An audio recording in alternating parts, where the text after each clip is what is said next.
Oui, Sarah, ça a été un vrai coup de massue pour les Monégasques. Ils avaient pourtant fini premier après les 3 étapes de Pau, La Rochelle et Mont-de-Marsan il y a 6 mois, ce qui leur offrait la possibilité justement de jouer le 8e pour ce premier quart de finale, donc les Barbarians.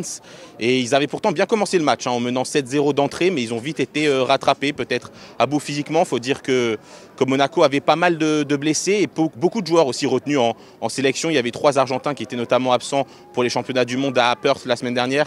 Ils ont essayé de les remplacer en dernière minute avec des Canadiens justement, mais c'est vrai que l'équipe apprenait tout juste à se connaître. Ils se sont rejoints il y a une semaine où ils ont commencé les entraînements et il y avait encore des automatismes à découvrir.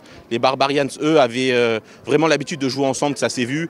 C'est une équipe assez nouvelle, ils ont recruté des joueurs de l'équipe de France justement de rugby à 7, du développement justement de l'équipe de France, donc les mecs avaient l'habitude de jouer ensemble toute l'année et ça s'est vu. Il manquait un peu, c'est le collectif qui a pêché du côté de Monaco je pense, et c'est dommage parce que vraiment la motivation elle y était. On a pu le voir, on les suit depuis 2 jours maintenant. Et vraiment, les mecs étaient ultra déterminés. Mais malheureusement, c'est les lois du sport, on ne peut pas toujours gagner.